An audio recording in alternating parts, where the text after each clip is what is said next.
Dans cette vidéo, on va créer une application Next.js de A à Z qui va nous permettre de scraper des données des sites web. Si tu sais pas ce que c'est le scrapping, c'est un concept assez simple. On va venir sur des sites web, récupérer leurs informations pour pouvoir les mettre sur notre site web et ensuite potentiellement pouvoir se mettre des pubs ou des alertes, etc. en fonction des données qu'on reçoit. On va stocker ces données dans une database avec Prisma. Tu vas voir, c'est assez simple à setup, ce qui va nous permettre de pouvoir créer une application de scrapping de données de job board. Je te montre le résultat juste ici et on va pour ça utiliser plusieurs outils qui vont nous permettre de scraper le site de Remote OK, qui est un super site qui contient pas mal de jobs de développeurs, et on va aussi scraper le site We Work Remote qui est apparemment un des meilleurs sites. Et évidemment de ton côté tu pourrais scraper tous les sites pour devenir la référence du job remote. Pour ça on va utiliser notamment Prisma pour gérer les données, Next.js pour le serveur ainsi que Bright Data qui va nous permettre de résoudre un des plus gros problèmes de Next.js, c'est-à-dire que vu que c'est en serverless, ça va être compliqué de déployer notre site de scrapping, mais grâce à Bright Data qui est le sponsor de la vidéo, ça va nous permettre de scraper ces données de manière beaucoup plus simple. Et en fait, il n'y a pas beaucoup d'autres choix. On va tout de suite commencer avec le setup de Next.js et je vais te montrer tout ça pour créer l'application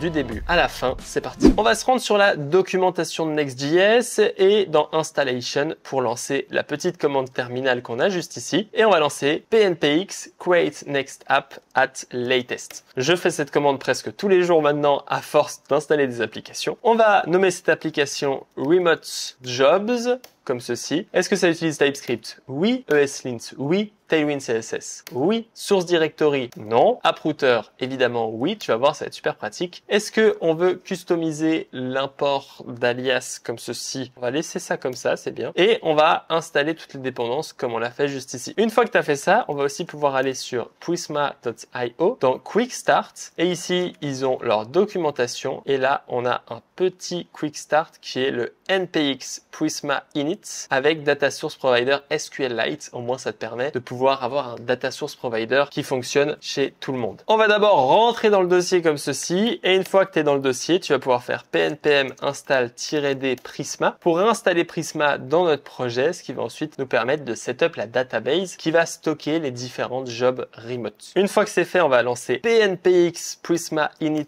avec le Data Source Provider SQLite. Et maintenant, on va pouvoir faire code point pour venir coder notre application, évidemment, ce qui est le but. Dans Prisma, qu'on a juste ici, déjà, il nous a créé un fichier .env. Faites attention à ne pas commit ce fichier .env. Donc ici, il va falloir se rendre sur le gitignore et rajouter dans le gitignore le fichier .env pour pas qu'il soit commit et qu'il se mette en gris comme ceci. Et dans le fichier Prisma, dans le schéma, ici, on va pouvoir créer notre modèle qui va s'appeler jobs, qui va contenir un ID qui est une string. S'il te plaît, mets-moi une string tout le temps, qui a un défaut, un QID. Évidemment, on va faire le created date, ou plutôt la date, parce que moi, j'aimerais bien, en fait, tous les jours récupérer les jobs. Et du coup, cette date, elle va nous permettre de savoir à quelle date on a récupéré ces jobs. Et puis sur le site, on affichera que les jobs du jour. On va récupérer le title, la compagnie, comme il le fait, pas la location, parce qu'on veut que des jobs en remote, donc on va passer la location, mais on va récupérer le salary s'il est défini, comme ceci, et l'URL qui va nous permettre de cliquer sur le lien, ainsi que le logo qui sera une string qui est peut-être définie, qui nous permet d'afficher un peu de style dans notre application. Une fois qu'on a fait ça, tu verras la magie de Prisma, c'est qu'on va lancer le terminal, donc tu peux venir ici dans Terminal, New Terminal, et là on va pouvoir lancer pnpm install, mais normalement c'est déjà fait, donc ça c'est bon, mais on va surtout pouvoir lancer Prisma Migrate Dev, et là on va écrire Initial Migration, et ça va venir nous générer ici notre dev.database, du coup la database locale, et un fichier migration qu'on a juste ici qui va nous permettre de faire en sorte que la database soit à jour. Tu verras que je l'ai pas fait, mais normalement il va nous demander d'installer aussi le Prisma Client dans les dépendances, mais c'est ce qui est écrit en fait sur la documentation qu'on a juste ici. Normalement, faut télécharger ce Prisma Client, sinon ça a un petit problème. Je sais pas s'il l'a installé, mais on va dire que non. Et donc moi ici je vais faire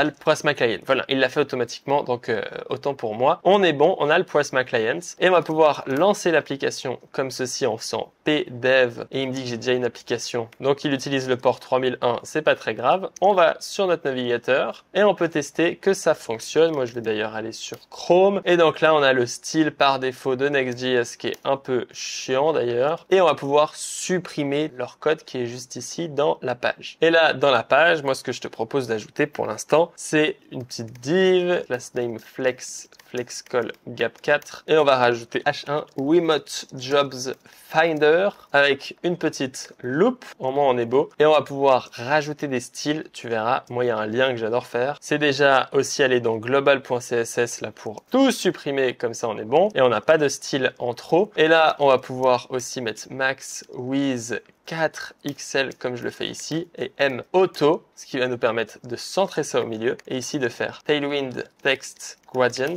et on va mettre ce style à notre texte et tu vas voir que ça va le rendre directement un peu joli parce que c'est important de faire des sites jolis dès le départ. Comme ceci, au moins on a un beau gros titre et puis on va pouvoir ensuite télécharger UI.chatcn comme ceci UI et ça c'est en la librairie du boss, ce qui va nous permettre d'avoir des jolis composants pour notre application. Pour installer ceci, tu vas dans Next.js, tu lances ici la petite commande avec pnpm chatcn install comme ceci. On va aller ouvrir un nouvel terminal pour lancer cette commande.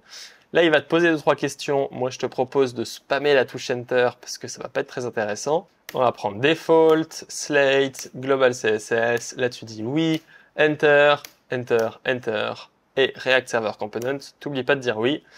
Et là, tu dis yes. Il va te créer les petits fichiers. Il va t'installer un élément par défaut et moi en fait mon élément préféré de sa librairie c'est la card et je vais la télécharger ici en faisant pnpm et au moins on a la commande pour pnpm, on installe la card et ce qui va nous permettre ici ensuite d'avoir tous les jobs qu'on mettra ici.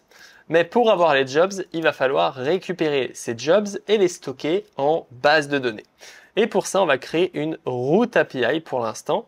On va faire ici API/get jobs/route.ts et ici API/get job/route.ts. Il va nous permettre de définir une route. Et cette route, on va pouvoir faire export const get. Et ici, ça va être une fonction qui prend request, response, et qui va retourner ici. Par exemple, là, on va pouvoir tester que ça fonctionne en faisant return next response.json. Et là, on peut faire jobs un tableau vide pour l'instant. Le but, c'est qu'ici, en fait, on vienne récupérer les jobs et qu'on les stocke ensuite dans notre database. Pour tester, on peut se rendre ici sur notre application. Et là, tu vois que si je vais dans /API/getJobs, je vais récupérer un JSON qui contient un jobs vide. Et donc, maintenant ici, je vais pouvoir coder la logique pour scraper mon site. Et pour scraper notre site, il va falloir se rendre sur le site de Bright Data, qui est le sponsor de cette vidéo, qui permet de récupérer des données avec ce qu'on appelle un scraping browser. Mais qu'est-ce que c'est qu'un scraping browser? Le problème avec Next.js et les serverless functions, c'est que c'est assez compliqué d'avoir ce qu'on appelle Chromium directement sur ta serverless function. Moi, j'ai essayé pendant des heures pour une application et j'ai pas réussi et c'est la seule solution que j'ai trouvée. Et ils ont été d'accord de me sponsoriser, donc c'est génial. Le concept, c'est au lieu de lancer Chromium sur ton ordinateur ou sur le serveur dans lequel tu publies, tu vas utiliser leur proxy afin de venir scraper les données via leur remote browser et de récupérer les données sur ton serveur. Donc toi, tu fais aucun travail. Deuxième gros avantage, c'est qu'ils vont venir en fait bypass les sécurités de CAPTCHA, de IP rotation, parce que si je viens spam tous les jours le site de Remote OK, un jour il va venir ban mon IP et je pourrai plus le faire. Et donc eux ils gèrent de gérer l'IP, etc. pour que tu puisses scraper comme un gros porc sans jamais t'arrêter. Donc c'est vraiment sympa. Pour commencer avec leur outil, tu vas pouvoir te rendre sur leur landing page à l'adresse brightdata.com et sur cette landing page ici tu vas trouver le bouton login login ou tu peux utiliser le lien dans la description pour avoir un free trial de 15 $. Moi, personnellement, je vais me login avec Google et une fois que tu t'es login avec Google, eh ben, tu vas tomber sur leur dashboard qu'on peut retrouver juste ici. À ce moment-là, il faut savoir que Bright Data propose de nombreux outils. Leur premier outil, c'est ici le Proxy et Scrapping Infrastructure. Si tu souhaites récupérer les données par toi-même avec ton propre code quand tu es développeur comme nous, eh ben on va pouvoir utiliser son outil en cliquant sur Proxy Product. Et donc là, on a le fameux Scrapping Browser qu'on va utiliser. Mais tu as aussi une solution, si tu n'es pas développeur, d'utiliser le Web Scraper IDE, ce qui va te permettre d'extraire des données de sites directement sur leur site en utilisant ici par exemple un code avec jQuery et tu vas pouvoir tester le code et créer des web scrapers IDE qui vont directement être déployés sur leur site. De toute façon, si tu as des questions ici, tu peux cliquer sur le bouton là pour venir discuter avec eux et savoir ton besoin. Nous, ce qu'on va utiliser, on va cliquer ici dans Proxy and Scrapping Infrastructure à gauche et on va pouvoir add avec le bouton juste ici un scrapping browser. En cliquant ici, tu vas pouvoir nommer le nom de ton application. Nous, par exemple, on peut appeler ça Remote Jobs. Ici, je vais mettre avec 2 S, parce que j'en ai déjà un, vu que j'ai préparé la vidéo. Et une fois que tu cliques sur Ads, tu vas dire oui, comme quoi tu es sûr. Et donc, là, ça va venir te créer un scrapping browser. Et qu'est-ce que c'est Scrapping Browser? Eh ben, ça va être une adresse, un proxy qui va nous permettre d'interagir directement avec leur outil. Personnellement, dans la vidéo, on va utiliser celui que j'ai déjà créé ici, Remote Job Finder, avec les données qu'on trouve juste ici. Ce qui est encore mieux, c'est que normalement, ici, il y a des codes exemples pour intégrer leur code browser. Donc moi, je vais cliquer juste ici. Et au moins, là, je vais pouvoir choisir Playwright, qui va être la librairie qu'on va utiliser. Et donc, ici, tu as mes tokens, tu as mes secrets, mais ça, fais attention, c'est tes secrets, il faut les garder privés. Tu vas voir un peu comment on va gérer ça, ça va être assez simple. Ici, on va pouvoir lancer Playwright, donc là, je vais l'installer. PNPM install Playwright directement dans ta console. Playwright, il va nous permettre d'interagir avec une page web qu'on est en train de scraper. Et une fois qu'on a fait ça, ici, on va pouvoir avoir leur petit code qu'on a juste ici. En clair, on va principalement importer Playwright juste ici en faisant import from Playwright et de Playwright, je dis ça vraiment n'importe comment, on va import BW et ici on va pouvoir copier leur commande qui est juste ici pour créer un browser. Évidemment, on met notre fonction asynchrone et là ici SBR-CDP, c'est un nom un peu spécial pour donner une connection string et cette connection string elle ressemble à ceci. Et on va la mettre juste là. Et il faut bien comprendre que là, on vient se connecter à notre serveur. Ici, cette connection string, moi, je vais la supprimer parce que sinon, tu vas pouvoir spam mon compte et ça me plairait pas. Mais ici, ce qu'on va faire, c'est que tu vas supprimer tout ceci de cette string. Et là, tu vas rajouter process.env.brightDataHost. Et on va pouvoir aller dans .env et rajouter brightDataHost. Et là, tu vas venir récupérer la string qu'on a fait ici avec BRD customer machin truc. Tu copies ceci dans ton .env et tu l'utilises ensuite ici dans CBR CDP afin d'avoir ce Bright Data Host qu'on a juste ici que tu mets là-dedans et ensuite on l'utilise ça. Et maintenant, on a ce browser. Et ce browser, il va nous permettre de scraper les données dans notre application. Et on va le tester avec le site de Remote OK en faisant une page. Const page est égal à await de browser.newPage. Donc moi on a copilot, c'est super. Et ensuite on va faire page.goto. Et ici, moi je veux aller sur Remote OK. Plus précisément, je te donne tout de suite l'URL que je veux aller. C'est cette URL là, remoteok.com. Et là je veux Remote Engineer Job Order by Date. Et donc là, tu vois que si je clique sur ce site, ça m'amène là. Et nous, on va aller là-dessus, mais avec leur proxy. Et donc, ce qui est super intéressant, c'est qu'on va devoir récupérer certaines données directement de leur proxy. Et donc, moi ici, je peux venir sélectionner cet élément-là, par exemple, cette div-là, et on va pouvoir récupérer, par exemple, le tbody. Donc, c'est ce qu'on va tester pour voir si ça marche. On va venir ici faire await. Est-ce qu'on a besoin d'await cette fonction? Oui. Et donc là, je vais dire get de tbody elements and log this content. Et donc là, tu vas voir que avoir Copilot ou avoir n'importe quel outil gratuit d'IA, c'est super pratique parce que là, on va pouvoir faire console.log et là, page.eval de tbody et on va regarder son inner HTML. Ok, on a fait tout ça. Ou peut-être qu'on peut faire ça encore plus cool. On peut récupérer son content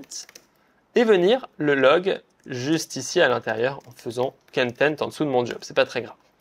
On va venir ici refresh et donc là tu vas voir que ça va prendre un peu plus de temps. Ce qu'il va faire derrière, c'est qu'il va venir lancer un navigateur, récupérer les données que j'ai besoin pour me les retourner. Et donc là on peut vérifier qu'il y a tout qui fonctionne. Et donc là tu vois que j'ai tout ce contenu qui est en fait tout ce qui est contenu dans ma div tbody. Et donc là, on peut voir que ça fonctionne bien. C'est-à-dire que là, si je regarde, content tr SWA7 advertisement sponsored. Donc là, je sais pas s'il y a un truc sponsor, mais tu vois que l'élément en fait qui est juste ici, c'est exactement celui qu'on a. Et nous, on vient de le récupérer, mais dans le code, directement comme ceci, en évaluant le inner HTML. Et ça, c'est super parce que maintenant, on va pouvoir récupérer les informations de Remote OK pour venir les ajouter dans notre database.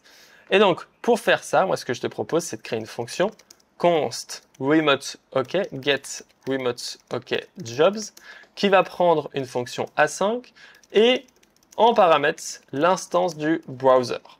Et donc, on va venir ici, pouvoir créer la page et ensuite aller sur le site comme on l'a fait juste au-dessus. Et maintenant, on va venir récupérer les jobs. Et en fait, pour récupérer les jobs, en fait, quand tu fais ce genre de choses, eh ben, tu vas venir ici dans la page. Moi, je vais mettre mon petit debugger juste ici. Et là, on va venir rentrer dans ces éléments et on va venir trouver des sélecteurs. Et donc, moi, le sélecteur que je vois ici, qui est juste parfait, c'est le TR.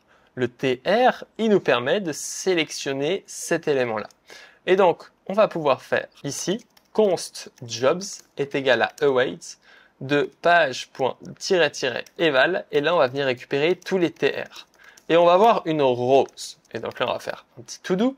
Et rose, il est de type HTML table row elements. Donc, on a récupéré tous les rows. Et maintenant, pour chacun des rows, on va retourner rows.map de row. Et donc, maintenant, on a la ligne. Et pour chacune des lignes, on va créer un objet avec le fameux type de notre database, c'est-à-dire const objet est égal à ça, as, et ici, on va pouvoir utiliser le type qui vient de Prisma, donc ici jobs, et moi je vais écrire as jobs, et il l'a pas généré, c'est peut-être parce qu'il faut que je fasse un Prisma generate comme ceci, ce qui permet de générer le Prisma client, et pourquoi il n'arrive pas ? Ah, j'ai oublié de faire un truc très important avec Prisma. J'ai un peu brûlé les étapes. Ok. Il faut juste créer un petit fichier Prisma. Ici, on va aller dans ici lib/prisma.ts, prisma.ts, et dans ce fichier, on va venir import Prisma clients from Prisma clients, et on va faire export const Prisma de .prisma client comme ceci est égal à global.prisma ou new prisma client comme ceci. Et là, on va pouvoir afficher des logs. On va faire log de process.env.nodeenv complètement égal à production. Dans ce cas-là, on affiche que les erreurs. Et dans le cas inverse, on affiche pas que les erreurs, comme tu peux le voir ici, mais j'ai mis 2 points d'interrogation au lieu d'un point d'interrogation. Comme ceci, on affiche tout. Et là, on va juste désactiver TypeScript pour cette ligne-là parce que sinon, tu vas voir, il y a plein de problèmes d'import. Donc, on va faire ça comme ça. Et ici, on va faire si le process.env.nodeenv n'est pas égal à production, on fait global.prisma est égal à prisma. Et parce que en fait en dev, on vient le garder. Et si je désactive TypeScript, en production, le problème c'est qu'à chaque fois, on vient créer une nouvelle serverless function. Et donc ce code-là, il nous permet d'éviter d'avoir des problèmes avec les serverless functions. Et donc là, normalement, tu peux voir que si je fais prisma.jobs, c'est bien défini. Donc on a bien réussi. Et donc là, si ici, je fais import from Prisma client, je devrais pouvoir importer le type jobs. Et le type jobs, c'est le type que je vais mettre ici. Et pour débuter notre péripétie du scrapping, on va essayer au départ de juste scraper le titre. Et donc pour scraper le titre, on va voir le titre qu'on a juste ici. On voit que c'est un H2 et ça c'est super pour nous parce qu'on va pouvoir juste récupérer le H2 title en faisant row.querySelector de H2. Ce qu'il faut bien comprendre, c'est que tout ce que je fais ici, c'est comme si je le faisais dans le navigateur directement. Et donc là, je vais récupérer le H2 et je vais pouvoir faire si H2 title est défini. Dans ce cas-là, je fais objet.title title est égal à text content. Et donc ici, il me dit qu'il n'est pas content parce que c'est égal à string ou nul.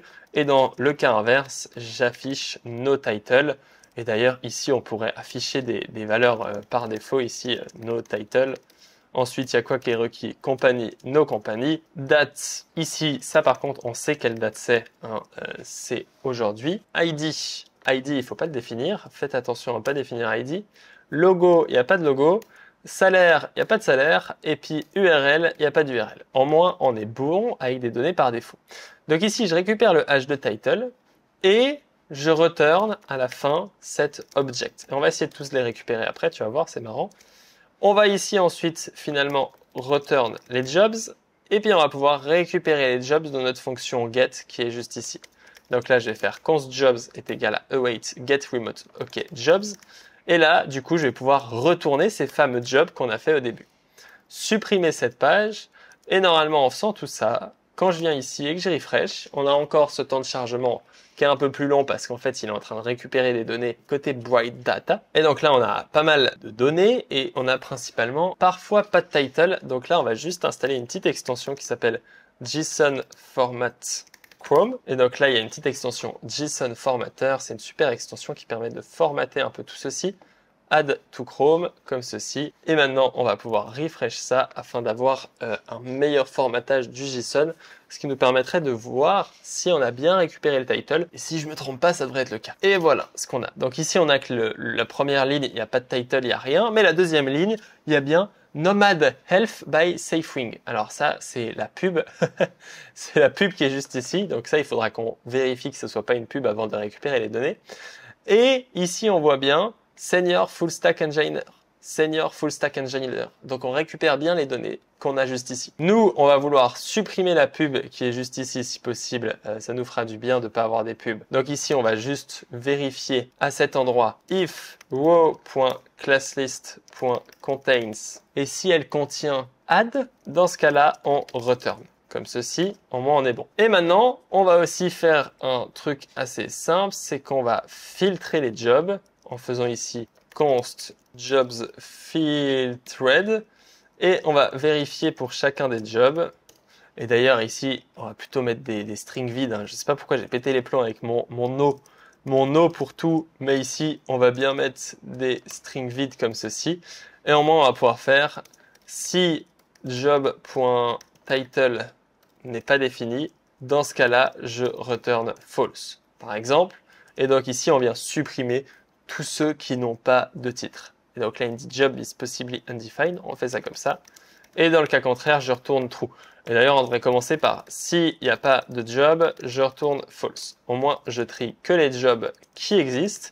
Et si ici, je fais jobs file thread, et bien ici, normalement, je vais pouvoir récupérer uniquement les jobs qui ont un titre. Et ça va être cool. Et donc là, tu vois qu'il y a chaque fois que les jobs qui ont un titre. Il y a quand même un petit problème, c'est que des fois, il y a des tables là, il y a des tables, il y a des caractères spéciaux. Et donc, on va s'amuser à enlever tout ça en utilisant la fonction trim. Donc là, on va pouvoir faire .trim. Et au moins, dans le cas où c'est défini, on vient trim tout ceci et sinon, on n'affiche rien.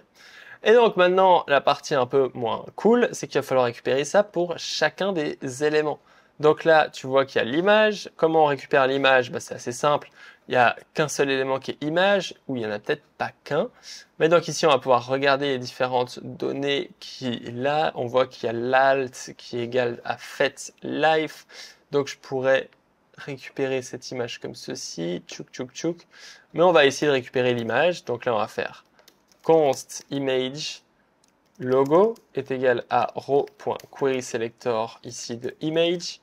Et on va faire, non, il y a mieux en fait, il y a mieux à faire. C'est qu'ici, si on regarde ce qu'il y a là-dedans, on voit qu'ici, il y a une valise image as logo. Et donc, nous, on va récupérer une balise qui s'appelle as logo. Ici, en faisant query selector as logo. Si as logo elements, if as logo element est défini, on va récupérer l'image en faisant as logo elements.query selector de image. Puis, on va faire object.logo est égal à image.getAttribute source. Maintenant, on va récupérer aussi l'URL et pour ça, il est assez sympa parce qu'il nous a mis une petite URL ici qui s'appelle data URL. Et donc tout ce qu'il faut qu'on fasse, c'est qu'on fasse row.getAttribute parce qu'en fait c'est sur l'élément directement. Ici je vais mettre data URL comme ceci et je vais faire s'il y a une URL, et ben je vais faire object.url est égal à https://remoteok.com plus l'URL. Comme ça, on est bon. Et puis ensuite, il faut faire ça pour tous les éléments. Donc, il y a le company. Le company, c'est la même chose que le titre. On va pouvoir le faire juste après. C'est le h3 company, comme ceci. Company sans faute d'orthographe. Et ici, on fait h3 company.textcontent.trim. Et ici, on remplace évidemment par compagnie. Et ensuite, il y a un dernier truc intéressant, c'est qu'ici, il y a les salaires. Donc moi, j'ai trouvé ça sympa d'avoir les salaires pour certains éléments. Donc déjà, on peut voir que des fois, il n'y a pas le salaire. Donc ça, c'est pas cool. Genre celui que je viens de cliquer ici, il n'y avait pas le salaire. Quand j'ai testé, j'ai pas vu ça. La majorité des fois, il y a le salaire comme ça. On va partir sur le principe que généralement, il est là. Et donc ici, on peut voir que c'est une div qui s'appelle location. Et donc, ce qu'on va faire, c'est qu'on va venir récupérer location elements est égal à query selector al de location. Puis ensuite, on va faire un for of const location of location elements. Là, ici, tu as une petite erreur qui est toujours très chiant. Pour résoudre cette erreur, tu vas dans tsconfig. Et là, dans target, on met ES6 comme ceci. Et là, normalement, il n'y a plus l'erreur. Puis c'est très bien, ES6. ES6, ça va très bien. ES5, ou si tu n'as pas envie de faire ça, tu peux évidemment faire différemment. Mais moi, ça va très bien. Et donc ici, on va récupérer son text content. Et on va faire si location.startWith avec un petit emoji dollars, petit cache comme ça, et ben on va pouvoir faire object.salary est égal à location comme ceci. Et donc normalement, on va pouvoir rajouter des if. S'il n'y a pas de job.url, on retourne. S'il n'y a pas de job.company, on return. Au moins on teste tout ça. Et donc là, on peut refresh et on va voir si on a des résultats ou si j'ai fait une erreur.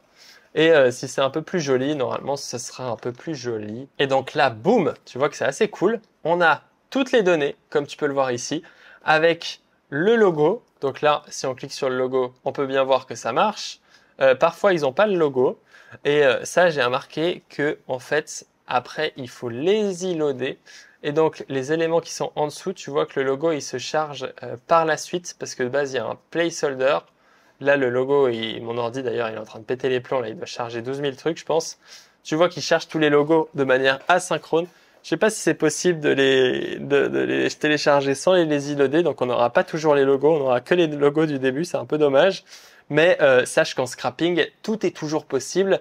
Donc, si tu es chaud, je pense que tu as moyen de faire en sorte d'avoir tous les logos. Mais ici, à part les logos, on peut voir que la majorité des fois, on a tous les jobs, l'URL, le salaire, etc. Et donc, qu'est-ce qu'on va pouvoir faire maintenant, qui est assez efficace? On va venir sauvegarder ces jobs qui ont le bon type en plus. Hein. Tu vois qu'ici, ça a le bon type. On va pouvoir faire, enfin, s'il y a des jobs, parce que là, il me dit que ça peut être undefined. Donc, moi, j'aimerais pas avoir de job undefined. Je sais pas pourquoi il me dit qu'il peut y avoir des jobs undefined. Parce que normalement ici, il peut plus y avoir de job undefined. Donc on va quand même essayer. On va faire await prisma avec une minuscule, .jobs, .create. Et là normalement, dans data, il accepte soit un tableau, soit pas un tableau. Et donc on peut passer jobs. Et donc là, je m'y attendais. Il n'est pas content, tu es content. Donc on va pouvoir faire jobs.map ou jobs.filter jobs qui va sur jobs. Au moins on récupère que les jobs qui sont définis. Puis ensuite je fais jobs et là je vais pouvoir définir toutes les données. Et ça c'est vraiment relou, chez relou. On a un petit problème, c'est que Create Many n'est pas supporté for SQLite. Je viens de chercher. Et donc, la meilleure solution, et d'ailleurs ce sera mieux pour déployer notre application en production, c'est ici de passer de SQLite à PostgreSQL, comme je viens de le faire ici, et d'utiliser une DB PostgreSQL. La meilleure solution pour ça, c'est d'utiliser un outil Postgres, comme je viens de le faire juste ici, ou d'utiliser neon.tech, qui te permet de très rapidement setup une base de données Postgres.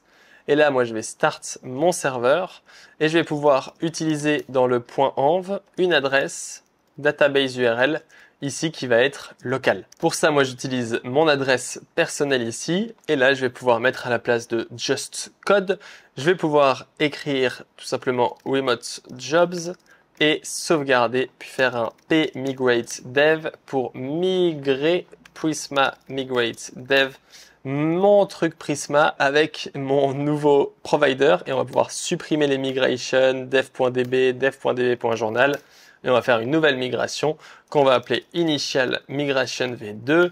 J'avais pas pensé à ça. Et maintenant, normalement, si tu fais un petit reload de la page, tu devrais avoir la fonction create mini qui est maintenant définie. Donc, tu vois que tous les problèmes se résolvent. Et data, il attend jobs create many inputs. Et donc, nous, on va d'ailleurs changer ce type ici. Moi, ça va être beaucoup plus simple. On va faire as satisfy prisma.jobs create many inputs. Comme ceci, on va retourner directement ici, ce qu'on appelle jobs create many inputs. Et donc là, parfois, il retourne rien. Et là, il va falloir juste filtrer. Et donc là, lui, il fait mal son travail. Parce que le résultat de ceci, c'est as non nullable de type of jobs. Parce que normalement, ils peuvent plus être nuls. Et donc ici, et non undefined. Donc c'est vraiment super chiant. Non undefined. Ça m'énerve quand il a trop envie de me dire qu'ils sont obligés d'être définis si je mets ça. Il me dit toujours qu'ils peuvent être undefined, mais ils peuvent pas être undefined. Je le sais, je viens de faire un filter où j'ai supprimé tous les éléments undefined. Et donc ici on va dire prisma.create jobs create many args, je crois que ça s'appelle comme ça, tchouk, jobs create many inputs, pardon, create many inputs de type array, comme ceci. Et ici on va mettre un as, au moins il arrête de nous mentir. Donc là, quand tu fais du scrapping, il faut faire taire TypeScript parce que sinon tu vas avoir mal à la tête très rapidement. Et donc normalement ici je peux passer jobs comme ceci et je vais pouvoir créer des jobs dans ma base de données. Ce qui est intéressant d'essayer de faire, c'est de se dire que je sauvegarde du coup l'historique de tous les jobs chaque fois pour la journée. Donc une fois qu'on a fait ça, on va pouvoir lancer notre petite route API qu'on a fait juste ici. Et là, on va la lancer. Évidemment, mon serveur est éteint, donc ça marche plus. On va pouvoir faire ça. On va pouvoir lancer notre route API, voir si ça fonctionne. Parce que maintenant, il y a le create many qui va peut-être poser problème. Donc, on va tester pour vérifier que tout fonctionne. Et donc là, on voit que ça a fonctionné. Ce qui est super intéressant, c'est que maintenant, dans notre page, je vais pouvoir récupérer les jobs. Await prisma.jobs.find many. Et donc, ici, il faut rajouter un petit A5 pour que ça fonctionne. Et là, je vais dire where created at. J'ai pas mis de created at. Ah oui, that. Et là, je vais faire GTE. Et là, je vais faire today minus one day. Donc, plus grand qu'aujourd'hui, moins un jour, comme ceci. Au moins, on est. Qu'est-ce que tu as fait? Ouais, il a un peu pété les plombs. Et on va pouvoir afficher les jobs. Donc là, je vais faire un petit tuel avec un li, avec une card header. Et dans ma card header, je vais mettre une card title. Ça, c'est la librairie qu'on a installée juste au début. D'ailleurs, j'ai oublié de faire jobs.map de job qui va sur ceci. Tchouk. Là, je vais faire job.title. Je vais ajouter une key ici avec job.id. Et on va tester si ça a fonctionné. Donc là, normalement, si je refresh, il devrait m'afficher tous les jobs. Et voilà, on a réussi à scraper les données du site et les afficher comme ceci. Donc là, on va rendre ça plus joli, flex call gap2, comme ceci. Et on va pouvoir ajouter card description job.company-job.location. Bon, j'ai pas mis de location, hein. C'est full remote. Normalement, c'est du full remote de toute façon. Mais on peut mettre job.salary et au moins, boum, on a le petit salaire qui apparaît juste ici. Et on va pouvoir surtout ici faire class name flex, rajouter une div comme ceci et ajouter un avatar. Oh, j'ai pas avatar. Qu'est-ce que tu fais quand il te manque des packages? Tu lances la petite commande. Ici, tu ajoutes avatar dans ton code. Et donc là, on va faire flex row gap 4. Et là, je vais pouvoir ajouter deux divs comme ceci. Et ici, on va ajouter class name flex call gap 2. Et ici, on va ajouter l'avatar qui est en train de se télécharger en ce moment même. On attend juste que ça se télécharge. On a l'avatar qui a été téléchargé. Et dans notre page, on va pouvoir faire avatar comme ceci. Avatar fallback. Pour celui-ci, on va mettre job.company. Et ici, on va faire s'il y a un job.logo. Dans ce cas-là, on va afficher avatar image avec comme source job.logo. Et dans le cas contraire, on affiche un petit nul. Et donc là, tu vois qu'au début, on a les logos. Et après, les logos, ils disparaissent. Là, il faut juste ajouter la première lettre, comme je le fais juste ici, pour que ce soit un peu plus joli. Et donc là, on a les logos, on a les cards. On va pouvoir aussi rajouter un link au-dessus de toutes ces cards, comme ceci, qui va hrefjob.url, qui lui est pas censé pas être défini comme ceci. Et pour comprendre qu'on peut cliquer dessus, on va faire bg muted 50, un truc comme ça. Et au moins, quand on clique, on a ceci. Et quand on clique dessus, ça nous amène bien sur le site de Remote OK avec la description du job sur lequel on vient de cliquer précisément. Du coup, ici, le F-lit, comme on le voit juste ici. Et on va pouvoir tester tous ces jobs. Donc voilà, là, on a scrappé les données. Avant de terminer, il ne faut pas oublier que le fait de scraper des données nous permet en fait de récupérer des données de plusieurs sites différents.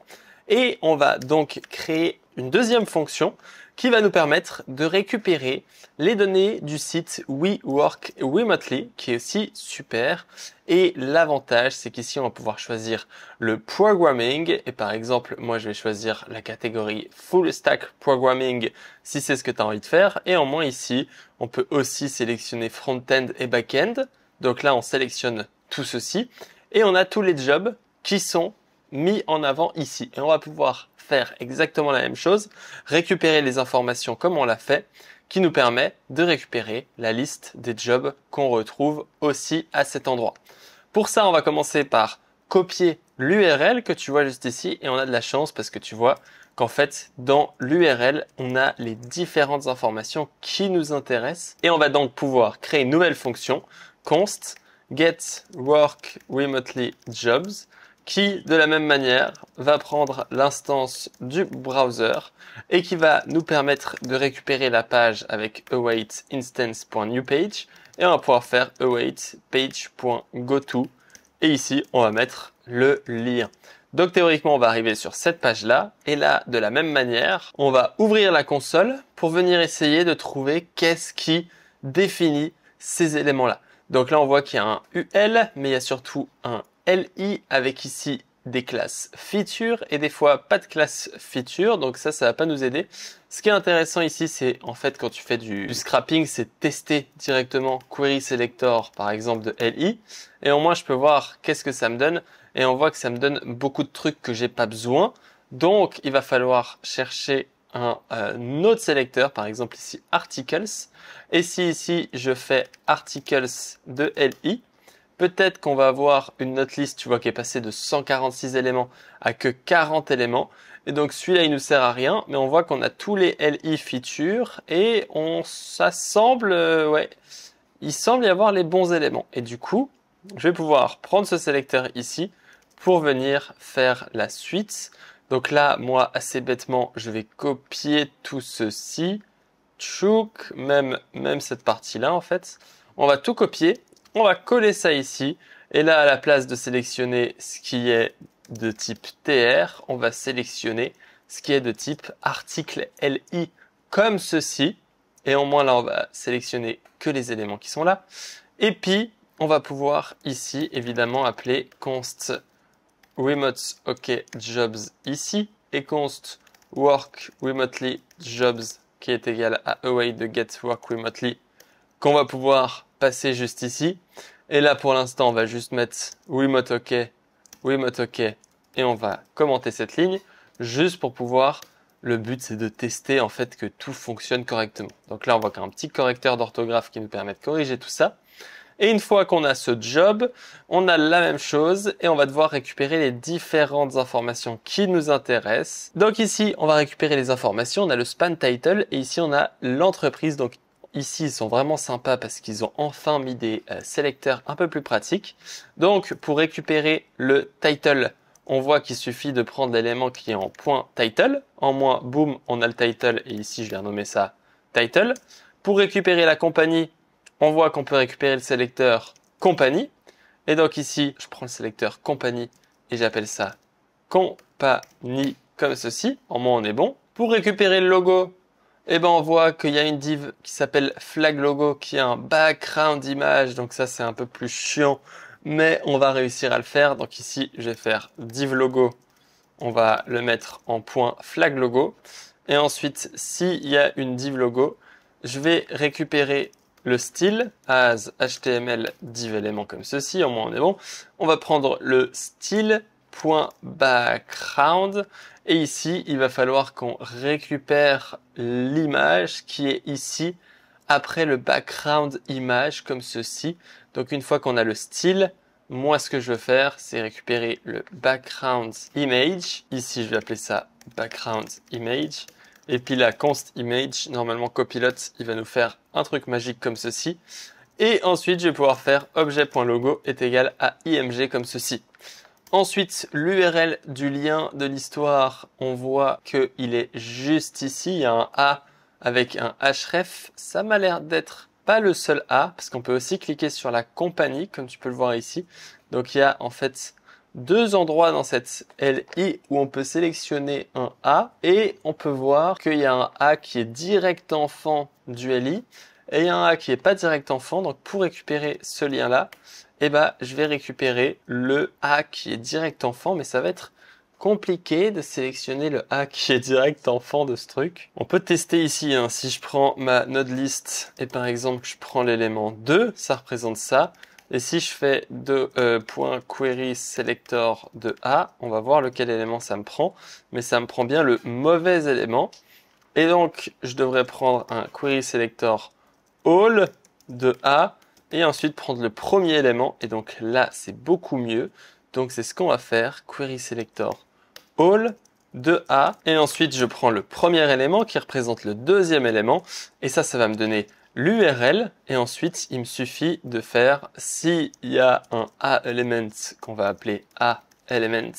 S'il y a un A-element, et ben je vais récupérer son attribut comme ceci, A-elements.getAttribute href. Finalement, location, location, location. Évidemment, nous, ce qu'on veut pas, c'est le salaire, mais le salaire, il n'est pas défini.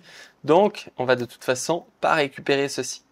Maintenant, on a toutes les données et on va pouvoir tester si l'URL fonctionne bien en faisant API/get/jobs comme ceci. Et donc là, dans We Work Remotely, on peut voir qu'on a non seulement les données de Remote OK qu'on a fait avant, et là, on a 38 items for Work Remotely, où on a le Experiential Full Stack Developer, le logo. On voit que j'ai peut-être fait une erreur de ici trim. Il faut que j'enlève à un endroit dans ma route qu'on voit juste ici. Je vais devoir aller dans l'URL qui est juste ici et faire un replace aussi de la string comme ceci pour venir récupérer que les données essentielles en faisant replace de ça par une string vide, au moins ce sera mieux. Et sinon, on voit aussi que le lien ici, il prend pas la base. Et donc ça, j'ai oublié aussi d'ajouter la base URL à l'URL qu'on a juste ici. Et on va faire ça comme ça. Plus notre élément. Et normalement, maintenant, si je refresh, on va voir que ça prend pas mal de temps parce que je suis en local et que je me connecte à ce proxy qui est en Amérique ou je sais pas où. Et donc, il doit faire toutes les requests et cette fois, il doit lancer 2 browsers, scraper 2 fois les données. Donc, ça nous prend encore un peu plus de temps, mais c'est normal parce que derrière, là, il fait vraiment beaucoup de boulot. Et maintenant, on voit que l'URL est bonne, que ceci est bon et que là, il y a maintenant vraiment toutes les données qui sont parfaitement mises. Et on va donc pouvoir ici, à la place de jobs, faire const jobs est égal à ... comme ceci. Et mettre dans notre database Prisma qui est passé en Postgres nos jobs. Et là, on pourra retourner un gros tableau qui contient tous les jobs. Et au moins, tu pourras scraper les dizaines de milliers de sites qu'il y a pour les jobs remote et pouvoir tous les centraliser ici. Évidemment, avec une logique un peu plus compliquée pour faire tes filtres, etc. On va pouvoir passer à la dernière étape. La dernière étape, c'est de se dire qu'on veut utiliser les Vercel cron, les cron jobs. Et donc là, ici, pour créer un cron job, on peut utiliser vercel.json. Ça, ce sera pour la publication. Et donc là, on va faire un fichier vercel.json et on va faire API/Quant. On peut en nommer ça par Quant, il n'y a pas trop de soucis. Et on lui dit que ça va être exécuté. Ici, je ne sais pas trop ce que ça veut dire. Je suis vraiment pas bon, mais Quant, normalement, il y a le Quant tab guru. Et ici, si je veux dire donc là, je crois que c'est tous les jours à 5h14. On va demander à ChatGPT, hein. Ça va être beaucoup plus rapide. Donne-moi une Quant string qui s'exécute tous les jours à minuit 10. Donc là, on a la Quant string. On la colle juste ici pour que ça matche ce qu'on a envie de faire. Et du coup, normalement, notre API va être appelée automatiquement tous les jours à cette date-là. Et une fois que tu as fait ça pour publier ça sur Vercel, on va dans package.json. Et ici, on va rajouter une petite étape avant le build en faisant ici la commande post-build. Il faut faire Prisma Generate. Normalement, ça devrait marcher. Et on va faire ici notre déploiement de l'application. GitHub Repo Create. On dit qu'on a envie de push un existing repository. On dit que c'est ce repository. On lui donne son nom. Description, on met pas de description. Public. On attend que ça soit fait, on ajoute la remote, on l'appelle origine, on commit ce qu'on a fait jusqu'à maintenant. D'ailleurs, on fait un commit pour dire add Quant jobs. Faites attention de jamais commit le fichier .env. Et au moins ici, on a déployé notre application. On va pouvoir aller sur vercel.com pour lancer notre cron. Et donc ici, je vais aller sur mon compte, add new, project, et on va pouvoir sélectionner remote jobs. Avant de le déployer, il va falloir setup une database. Pour ça, le moyen le moins cher, c'est d'aller sur Neon, c'est gratuit. Vous pouvez vous connecter avec GitHub comme je le fais juste ici. Moi, tu verras que j'ai déjà plein de databases et je paye.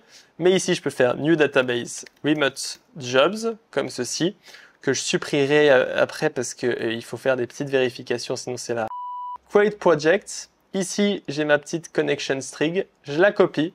Là, je vais dans Environnement de variables. Je fais Database URL, je mets mon URL de Néon. D'ailleurs, j'y pense, mais ici, il faut rajouter un petit Prisma deploy. Je crois que c'est ça. Et ça permet de déployer la database sur notre nouvelle database. Donc, c'est quand même important. Et dans .env, je vais aussi rajouter Bright Data comme ceci. Tchouk. Bright Data Hot. Au moins, on a toutes les données qu'il faut.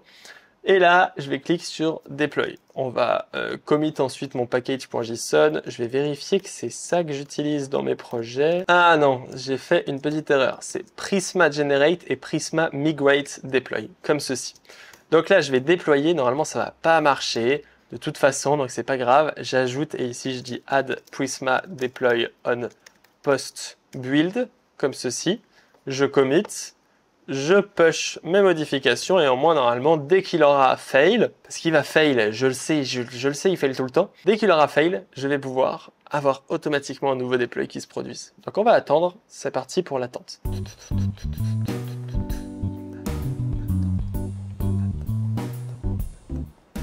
Voilà, ça a fail. Pourquoi ça a fail, tu es en train de me dire, blablabla. Bla. En fait, il faut lancer ça avant. Donc on va tester le pré-build. Et donc normalement ça lance la commande avant. On va faire ça, fix pre-build, comme ceci, sync change. Et là on va pouvoir aller du coup dans le projet. Pour retourner sur ton projet, t'as qu'à retourner sur ton compte. On voit qu'il y a le remote jobs qui est apparu juste ici. Et donc là, moi j'ai rajouté mon commit que je viens de push. Et donc là il va rebuild et on va voir si ça fonctionne. Il faut savoir que généralement il me faut 10 déploys avant que l'application soit déployée. Donc il faut prendre un peu son temps, tranquillement, les amis. Donc là, on voit que ça télécharge les dépendances. Et là, je fais Next Build. Et donc, je crois que le pré-build, il fonctionne pas parce que il n'a pas lancé. Ouais, voilà. Alors, le pré-build fonctionne pas. Alors, la deuxième technique, qui est encore plus simple, c'est ici de rajouter dans la build commande, tu lances pnpm vercel build, comme ceci. Ah oui, parce qu'il lance la commande directement. Ok, exactement. Et donc là, ici, on peut remettre build comme ceci. Enfin, on va faire vercel build. Et moi, je vais rajouter ici next build. En rajoutant ceci, on va sauvegarder cette config avant de commit. Puis maintenant, on va commit ceci en faisant add vercel build package.json. J'avoue que dans cette vidéo, j'ai essayé de faire le margoulin à pas faire vercel build, mais En vrai, de base, je fais tout le temps Vercel Build. Je mets tout en dessous, au moins c'est joli. Et ici, on supprime la virgule et on va juste tester que ça fonctionne avant de commit et de trigger un deployment. Donc normalement, tu verras que dans le build ici, il va utiliser ma commande. Et là, tu vois qu'il télécharge Prisma. Il va déployer Prisma. Et maintenant, il fait le PN Vercel Build. Donc là, on voit que ça va très vite. Il a trouvé une migration, il l'a migré. Maintenant, il envoie la migration. Au moins, on est bon. Et là, il génère les pages. Il déploie l'output, ce qui est positif. Et normalement, c'est terminé. On peut aller sur Remote Jobs avec notre URL. On voit qu'il n'y a rien. Mais normalement, si j'appelle l'URL comme ceci, remotejob/API/cron, il devrait utiliser Scrapping. Et là, tu vois que ça va super vite. Donc, c'est vraiment super efficace. Là, il m'a retourné tous les jobs. Ici, je refresh. Et on va regarder s'il a bien eu mon truc dans Néon. Si je regarde Table, il a tous les jobs. Donc, on les a bien sauvegardés. Comme tu peux le voir juste ici, ça les a sauvegardés sur notre database de serveur. Mais je sais pas pourquoi quand je... Alors ici, on va juste mettre moins de jours parce que parfois, il y a des erreurs. Donc là, on édite ça, on refait un deploy parce que là, on voit que le filtre marche pas ici, mais ça marche en local. Donc ça, souvent, c'est les erreurs de date. Il y a principalement deux trucs qui peuvent arriver juste ici. C'est déjà que ma database, elle n'a pas la même date que cette histoire. Donc ici, faites attention à mettre fonction. Et ici, tu mets ton truc à Francfort. Au moins, le serveur et la database, ils sont à côté et ça, c'est top. Et une fois qu'on a déplacé nos serverless functions, on va retester le build de notre application. Attention, mesdames et messieurs.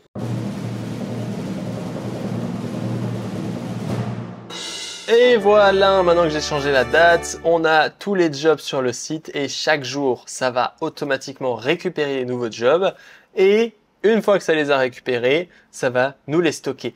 Évidemment, il y a encore pas mal d'améliorations à faire, notamment ce que tu pourrais faire et ce que j'ai pas fait ici, c'est de refaire ce que je viens de faire en récupérant les données de plusieurs sites. Et il y a encore des dizaines de sites. Tu peux scraper LinkedIn pour filtrer que les sites qui parlent de full remote. Et en moins, tu pourrais scraper tous les sites qui parlent de full remote grâce à PriData et Vercel pour récupérer tout ça. Il faut bien se rendre compte que c'est pas possible en fait de scraper les données sans ce genre d'outil, sans un web scrapper, parce que les serverless functions sont vraiment pas optimisés pour faire du scrapping de données. Donc c'est vraiment une solution miracle, on va dire, si tu veux bien. Aussi, ce que tu pourrais faire, c'est de sécuriser que l'endpoint API/cron ne puisse pas être appelé par n'importe qui et puisse être appelé uniquement par Vercel, ce qui serait mieux pour tout le monde. Et tu pourrais aussi faire en sorte que la date ne soit pas la date de maintenant, mais la date du jour, donc faire une date, on va dire, générique. Et voilà, c'est la fin de cette vidéo. J'espère que tu as apprécié. Merci beaucoup à Bright Data qui m'a permis de faire cette vidéo et il vous offre 15 $ pour pouvoir faire la même application. Ce sera le premier lien dans la description. C'est cadeau, c'est offert. Merci à eux. Tu trouveras aussi dans la description le repo final avec le code terminé que je t'invite à regarder si tu galères, etc. On se retrouve pour une prochaine vidéo. N'hésite pas à t'abonner à cette chaîne YouTube et si tu as envie d'en apprendre plus sur Next.js, je pense que cette vidéo que j'ai fait récemment peut t'intéresser. On se retrouve là-bas. À tout de suite. Ciao, ciao.